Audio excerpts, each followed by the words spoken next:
Welcome to Let's Talk Wellness, where we will be sharing insights into the world of mental health and wellness as we explore traditional medicine and holistic healing options. It's time to have new conversations about mental health. Join Mara James, the founder and CEO of the Hugs for Life Healing Center, as she guides us along this journey. And now, let's talk wellness.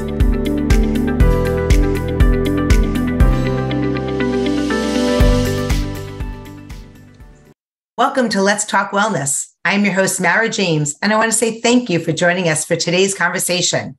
During Let's Talk Wellness, we focus on healing, understanding, growth, and spirituality. This is part of the Hugs for Life Healing Center, a subsidiary of the nonprofit called Extraordinary Lives Foundation, where we're devoted to supporting mental health awareness and providing resources for children and their families. As the founder of these organizations, I have the great joy of collaborating with an amazing team of healers to help bring healing to children and their families around the world. You could find all of our information at elfempowers.org, and you could find the link in the show information. Now, let's talk wellness with today's guest, Dr. Laila Contractor. Dr. Laila is a medical physician who is trained in general and child psychiatry. Dr. Laila practices both traditional and integrative psychiatry, utilizing alternative treatments for healing, and she's an advisory board for the Extraordinary Lives Foundation. Welcome, Dr. Laila. Hi, thank you for having me, Mara. Oh, thank you. It's such an honor to have you here today. Thank you. Thanks so much. So would you mind beginning by telling us what guided you to go into psychiatry? Well, I think my interest has been there for quite some time, honestly. We had a lot of family members of mine suffered with various psychiatric issues, starting with my great-grandmother after the loss, my grandmother, sorry, not my great-grandmother, after the loss of her daughter. She really never recovered. We ended up, my family's from India, we ended up bringing her here for ECT. So growing up, in some ways, taking care of mental health and mental health issues was normalized. We also had quite a bit of anxiety in our family. So I was introduced to it at a pretty young age. And then in high school, I started a peer-to-peer group for people with eating disorders, and that continued on to college. And then frankly, by the time I got to medical school, I felt like I was bored in every other rotation of mine but psychiatry. So here I am in psychiatry. Wonderful, wonderful. And can you share with us, you used to work at Kaiser? Yeah, so I worked at Kaiser for 13 years. And during my time there, I helped them start their intensive outpatient program for at-risk teens. Teens who are coming out of the hospital or who are at risk to be hospitalized. And I helped them start up their trauma treatment program. But after some time, I think it really got quite difficult for me to stay there. I think they do a lot of great work. It allowed me to work with communities that I really wanted to be a part of and help. But I really didn't feel I got the adequate support, social work-wise or even therapy-wise, which is what really kids need. I really see medication as a last resort after you've exhausted all other possibilities. So this last June, I decided to leave and start my own private practice. Wow. And so now how would you consider the practice that you're doing now versus what you used to do? Well, the practice that I'm doing now, I get to spend a lot more time with my patients, especially in the beginning. Get to take very detailed histories from the parents. I get to spend a lot of time with their outside providers.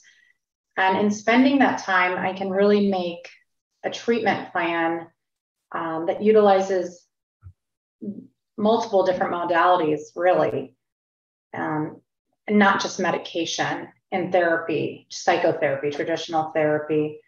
And so for me, that's been really rewarding because we can try different types of therapies before coming to the conclusion that, yeah, maybe we do need to try medication. Right. And is it harder? I know for my children, when they were younger, it was hard. They didn't want to speak to a therapist. So I did some, I had them meet like with a Reiki practitioner, some more intuitive healers. Do you find that it's harder for children and teens to do traditional talk therapy?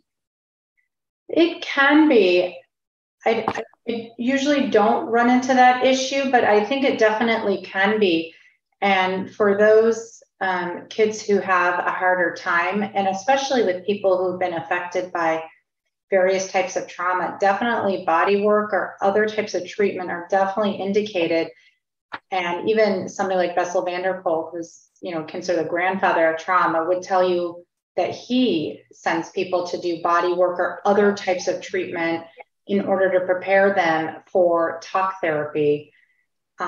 And frankly, especially when we're dealing with things like trauma or very highly emotionally charged things, it's really, they're all stored in our non-dominant side of the brain, the non-talking part of the brain. So really using talk therapy to treat that is really counterintuitive.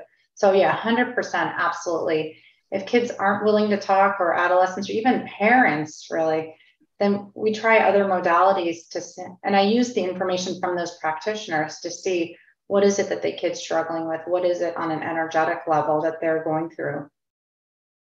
And when you say body work, what's incorporated in that?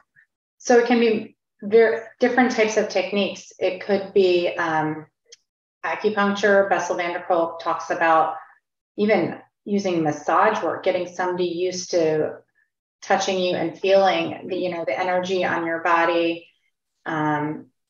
There are many different types of practitioners that could be used. Some of them that, again, even somebody who does Reiki, again, who can really see the field, what you're being affected, how it's affecting you. You can use those type of practitioners. While we don't necessarily have the evidence base per se, I will tell you that clinically, like with anything, if the patient isn't ready to talk, then there's no point trying to make them talk. And you can actually do a lot more harm or damage by pushing them to a place where they're not ready to be. Right. So using these other modalities that can be very healing, calming, which then helps them talk about what they need to. And really the talking is for us, right? If the person is feeling better going to these other modalities, I don't need them to talk. But in talking, sometimes I can get a better diagnosis, which then helps me lead to a very customized, tailored approach to treatment. That's why we want people to talk. Right. And I've heard that a lot of people talk about emotions being held like within our bodies. What's your belief on that? I believe that's 100% true. And again, I know I keep quoting him, but Bessel van der Kolk's, the whole book is called When the Body Keeps Score. And we have nerves all over our body. For those of you who are familiar with, the most common type of antidepressant, which are called serotonin reuptake inhibitors, selective serotonin reuptake inhibitors, SSRIs, they work on serotonin. We make way more serotonin in our gut than we do even our brain. And we have more nerves in our gut than our brain. So we absolutely store trauma, memories, emotions in various places in our body. And in fact, even when I was in training at University of Pittsburgh, we had a researcher, a psychiatrist researcher, and she had gotten a grant from the National Institute of Mental Health to study children with what we would call functional abdominal pain. So they would have pretty significant, complete medical workup, and yet you could not find why these poor kids were in so much pain. In her particular study, they used hypnotherapy. And pretty much in all cases, all of those kids had some sort of trauma. And again, they were storing it in their abdominal area. And that's why they were having all this pain. And that's why you can't see it on MRI, CT scan, or on lab work. And they got better. So again, this is even now the National Institute of Mental Health looking at other modalities to help release emotions from the body so people can heal and move forward. That's amazing. And with the hypnotherapy, were they doing it? How young were the children? Were they teens or younger? To be fair, I'd have to look back at the study. Eva Sigathy was the one who was doing it. I'd have to go back and look at that. But they were some of them, I believe, were pretty young. Right. They were doing it. Right. And I find sometimes with my clients that there is such a traumatic incident that they might not even remember. And in order for them to even go there, they would either need medication or some type of energy work or something to help them. So, EMDR, so they don't short circuit kind of their body. Do you what are your thoughts about that? Again, I completely agree. And again, this is like pacing yourself to go at what's comfortable for the client. I think sometimes we do need to help them move further along in their treatment, but really at a pace that only they know is comfortable for them. So even if you look at what we call functional MRIs, we're looking at MRIs that really look at how the brain actually functions, how is it taking in certain metabolites. When you look at even functional MRIs that people have experienced trauma, really, again, the Broca's area, which is our talking area, is absolutely understimulated or even completely shut down for people who have experienced trauma, really highly emotionally charged experiences. So again, to make people talk when functionally they can't, again, we really want them to talk for us, but if we can find a workaround, or as you're saying too, sometimes even medication, that's the benefit of medication sometimes, is to calm down what we call the amygdala, one of the oldest parts of our brain. It's the part of our brain that even we call the reptilian brain, because even reptiles have it, where it's fight or flight. And when somebody has a very emotionally charged experience or has been traumatized, that is on fire. And when it is on fire, it completely shuts down the prefrontal lobe, frontal lobe, again, our area where we organize ourselves, motivate ourselves to do things, concentrate, which then helps with memory consolidation. That's really shut down. So again, if we can't get that area to calm down using either alternate modalities or medication, then we can't help the client move forward or receive the treatment. And so, yeah, absolutely. I think I don't want to totally poo-poo medication. I think there's definitely a place for it. And if somebody is just so activated that they're not functioning in their life, that's not the time to start trauma treatment. We need to get them to feel more secured and safe, really safe, so then they can explore these scary things. Do you think, just listening to you speak, I had an idea, a thought. Do you think that trauma can cause ADHD and they're not, quote unquote, born with it? So I think the answer is a little bit complex. I certainly see, clients who have, pretty strong family histories of ADHD. Dad has it, grandma had it, and it goes back way back when. So I definitely think there's a familial component. I think that if we look at epigenetics, which is the idea that we pass on certain genes to our offspring, not so much because it's an actual gene, like we think of like a breast cancer gene, but because certain experiences that the parents have had has actually switched on certain genes that then get passed on. This would be what we've seen with the research of Holocaust survivors, where, again, it's kind of a loaded example, but children of Holocaust survivors have much higher rates of PTSD despite never having lived through it.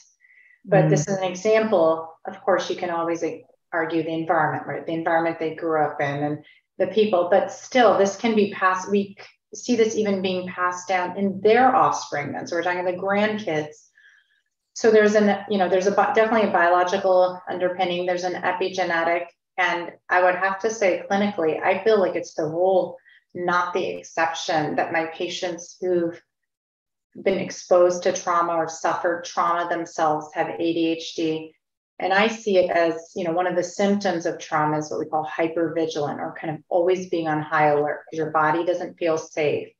So would it really be beneficial for you to be focused in on one thing? No, you would kind of always need to be scanning your surroundings, seeing, are you safe? What's around me? And so I actually think the ADHD serves a very functional purpose. And Dr. Gabor Mate goes into way more detailed in his book, Scattered, about this. He is in the firm belief that ADHD is very much caused by trauma, and oftentimes things that we don't necessarily see as trauma. But that's what I was going to ask you, because, this word trauma is kind of a traumatic word. It's scary, right? And I feel like everybody experiences traumatic experiences as children, but not what someone might think is traumatic, like physical or sexual abuse. But I had a client that when he was younger, at 3 years old, he dropped an egg and his grandmother said he's no good. And that was traumatic to him, but it's not such a trauma. Right. So you're right. I think that, the word trauma is used quite a bit. And again, I think a lot of this also has to do with temperament. You can get an exquisitely, sensitive kid who is, really a great kid, but is very attuned into other people's feelings and their energies. And you can get them raised by a parent who is not, their body doesn't function like that. And they may take a much harder line or not even understand the kid. And oftentimes even that misattunement, despite the best intentions of the parents, can really feel not safe to that kid who just is trying to make sense of his world.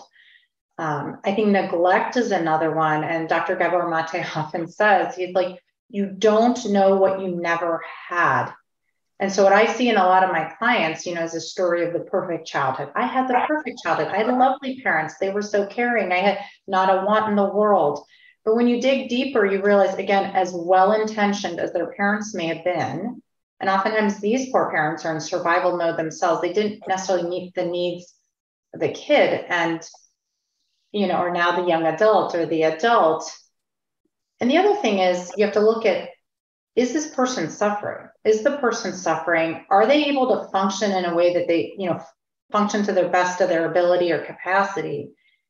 And oftentimes if the answer is no, we need to look at why that is to help them get a better understanding of it and then help them move forward. That's wonderful. And when you were talking about those children, is that what you would call an empath, where they're like feeling the energies and emotions of others? Yeah, I think a lot of these kids are highly empathic. And oftentimes they have parents who are empaths, but never were guided. And an empath really is somebody who can really kind of feel the energy in the room. They can look around, sense, gauge their audience, but they don't just like see it. They really feel it and internalize it. And a lot of times what these kids need to know is, okay, it's fine that you really picked up. These people are highly gifted and often very intuitive. But we have to help these kids learn. So, okay, how do you dump that? Now that you realize that grandma is really struggling and is angry and X, Y, and Z, how do we help your body get rid of that? Often these kids are overloaded with emotions and they look like these kids are just falling apart or, kind of can't keep it together. But it's because they need to learn kind of a different type of skill set than a kid who won't necessarily pick up on those things. Right. Yeah. It's amazing when these little kids are feeling all these big emotions and they're not even theirs. Right. Right. And so really helping these kids and guiding them along that can be challenging. I think this is just, in some ways, it's kind of a newer concept that's come around, but it's been there, but a newer concept as far as recognizing it. You just have some kids that are really sensitive and it makes them almost more susceptible to mental health issues. Sure. We're going to take a brief break. And when we come back, I'd love to talk with you more about different types of healing modalities that you've experienced and some of your favorite client stories. So hold on, everybody. We'll be right back. In these shifting and changing times, more and more lives are being impacted by mental health. The Extraordinary Lives Foundation, also known as ELF, is transforming the way people view and navigate mental health challenges. Their mission is to improve children's mental health and wellness and support families by providing educational tools, resources, and awareness events. ELF encourages families to recognize symptoms, overcome the stigma, and reach out for help. Through prevention, early intervention, and holistic treatment, we believe many of the big problems facing today's youth can be transformed within a generation. Extraordinary Lives Foundation is excited to offer the Hugs for Life Healing Center, growing a worldwide network of approved holistic healers and bridging the gap between traditional and complementary healing options. Visit the Extraordinary Lives Foundation website at www.elfempowers.org to find out more about their resources and events. Together, we can change the conversation around mental health.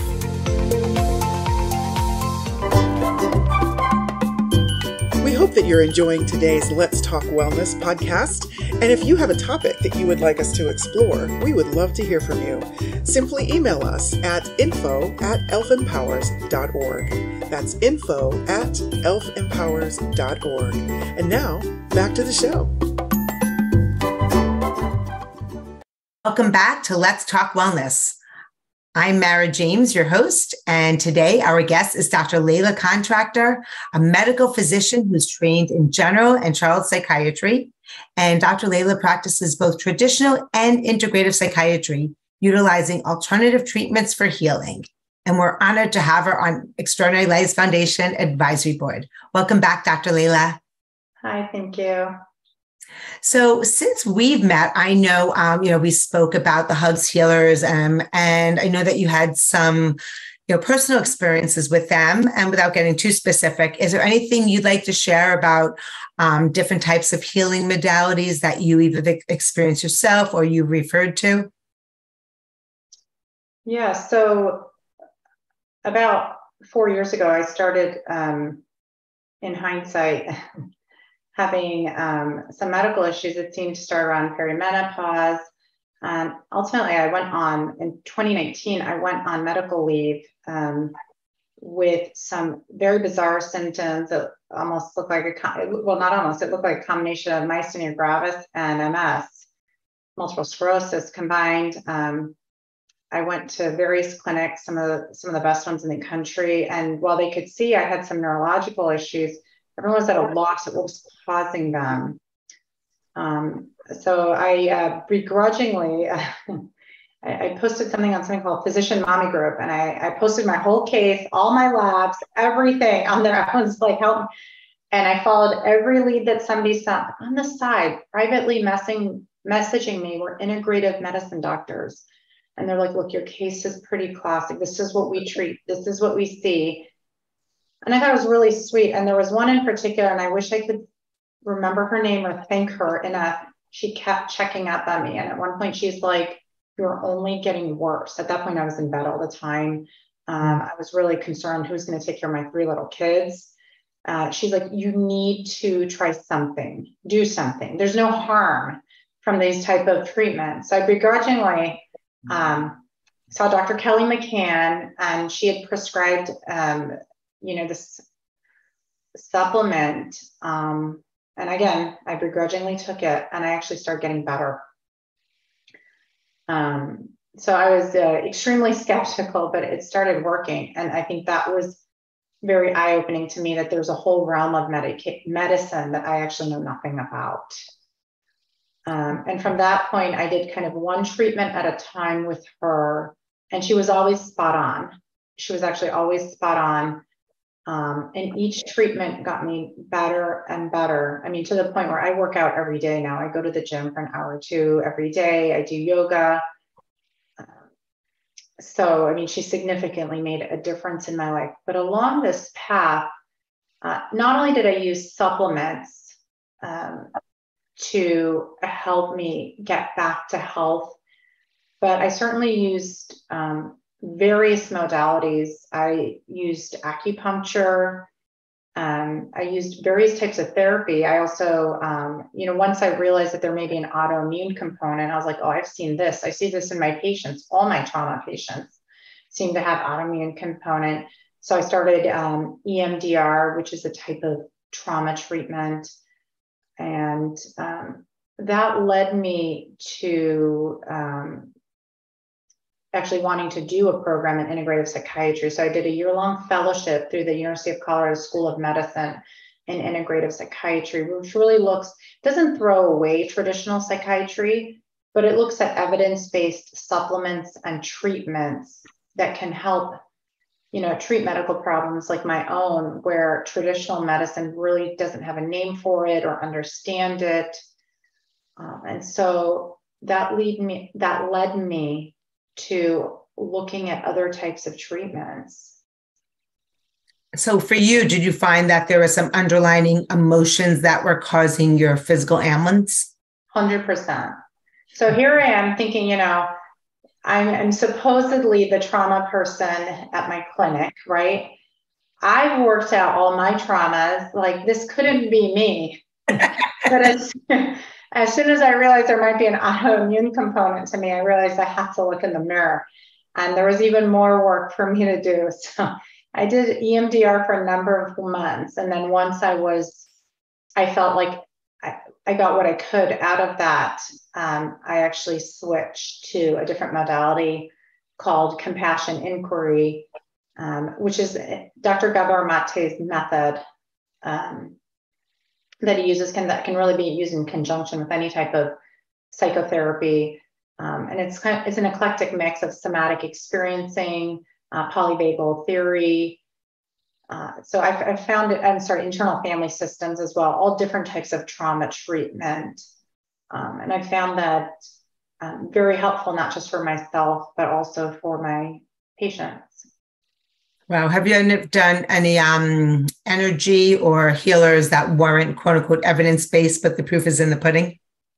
Yeah. So I would say, well, there's a lot of evidence for acupuncture, so I don't need to, but I've definitely done acupuncture. I myself have been trained with Reiki. I don't necessarily do that with patients, but I went to Reiki practitioners. I've gone to various energy healers, shaman.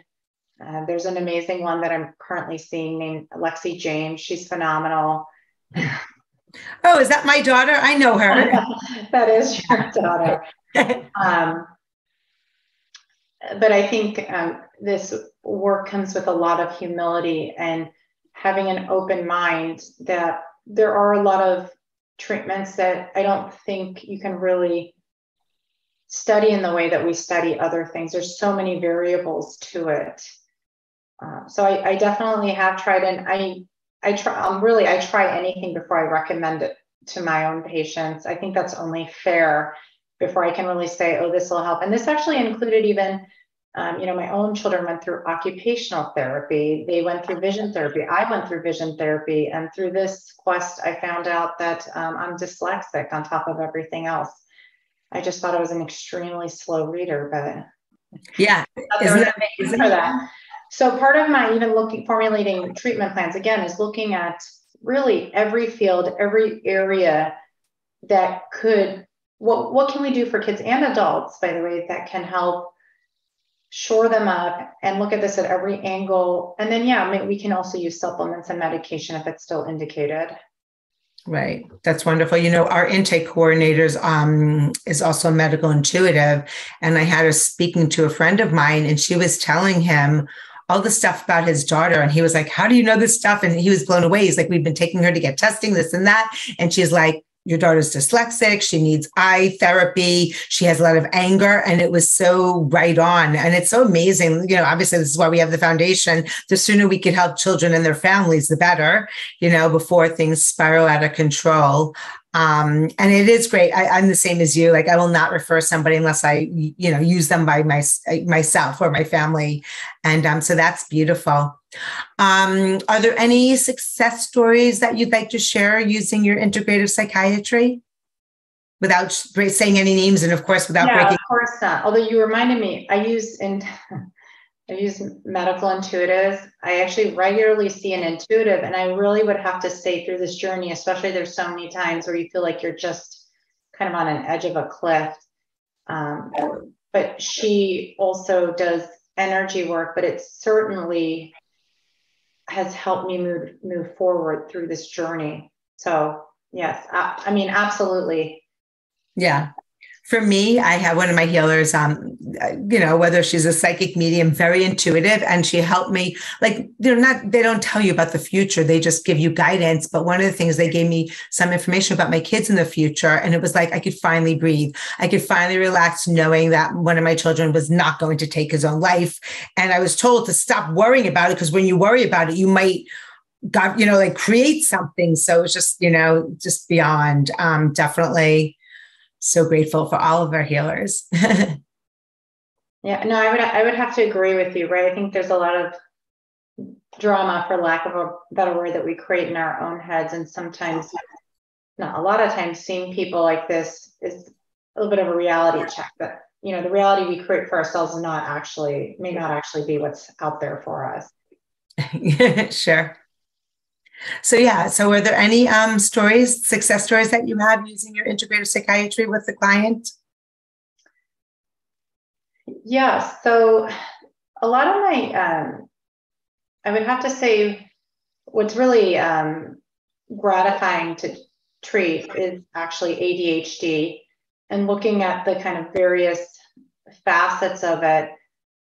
I find it gratifying because a lot of times some of the evidence-based supplements we use are actually something called like a multi-ingredient formula, which really has a lot of vitamins and minerals in it. We're largely in the US vitamin and mineral deficient. Even if you eat 100% organic diet, it's just impossible because of how much our farms have been over-farmed. And so a lot of times in using supplements like that, I use a lot less medication, and sometimes not at all.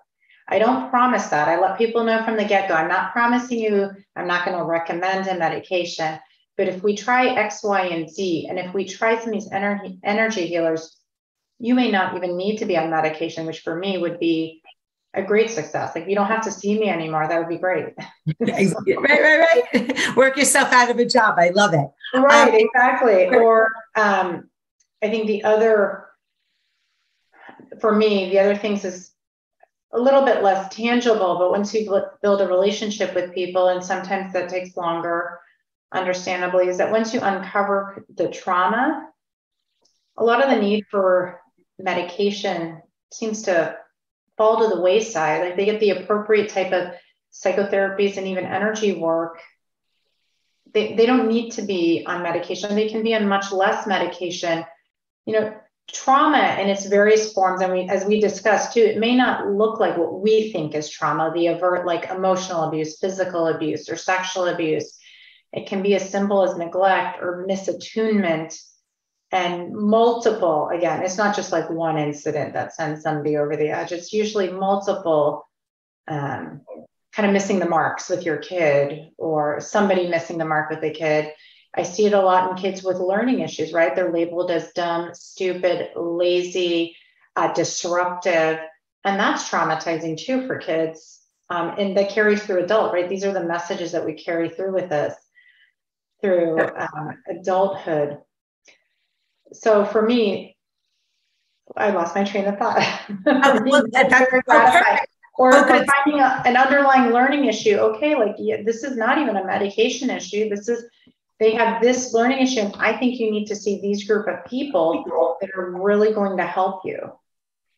I love it. And for children, I know with my son with Asperger's and ADHD, it was so hard to get him to eat anything. Are there supplements that are children friendly, like chewables, as opposed to like swallowing pills, or something that tastes funny or has a funny consistency? Yeah, there definitely are. Not everything has a chewable, but there are liquids, there are chewables, there's even under the tongue that dissolves. So there are other treatments. And like I said, again, it's not even just the supplements. I find myself often referring to occupational therapy, because some people, especially very gifted and sensitive kids, have what we would label as sensory processing disorder, but really they process the world in a much different way. And oftentimes the occupational therapy can be super helpful in helping them regulate their bodies. I love, and that's their superpower. Yes, it actually is. So really, I feel like a lot of what I do is helping parents and the kids harness the superpower to their strength and helping them utilize it in a way. And like I even said earlier, all the things that they don't need or aren't as useful once they process the information, how do we help them get rid of that? And how do we help the parent be a coach for the kid to help them get rid of that? I love that. And do you do testing with children, or do you refer them out to do, like, if there's a need for psychological testing? So I work with a group, Center for Learning, and they have absolutely amazing neuropsychologists. They have about 40 education therapists under them. They have speech pathologists, occupational therapists. So you really need somebody who's specialized in that testing. That's typically not something that psychiatrists do. There's definitely rating scales and things that I use to help me get a proper diagnosis. But for the finer details, especially when it comes to learning issues or sensory processing, yes, they need to be referred to the appropriate professional. Beautiful. It has been such a pleasure speaking with you today. If our guests listening or watching want to get in touch with you, what's the best way? They can visit my website at Dr. Laila, so DrLaila at Laila, Laila Contractor. That's really my last name. So LailaContractorMD.com. So Dr. Laila at LailaContractorMD.com. Okay. And we'll also put your information, your contact information in the show, in the links in the show information. And are you on social media? Not so much yet. I'm working my way there. That's okay. And what about, do you have a website? I do have a website. And so my website is LailaContractorMD.com. Beautiful. Beautiful. Well, thank you so much to you and to all of our listeners. I want to remind you that you are amazing. Thank you, Mara. Thank you for having me. I really appreciate it. Pleasure's all ours. Thank you for joining us for this episode of Let's Talk Wellness. This podcast has been brought to you by the Hugs for Life Healing Center, a division of the Extraordinary Lives Foundation, a 501c3 nonprofit organization. If you would like to listen to more conversations like this, we invite you to subscribe to our mailing list at www.elfempowers.org to be notified when our weekly episodes are published. Thank you for joining us, and we look forward to bringing you our next conversation on Let's Talk Wellness.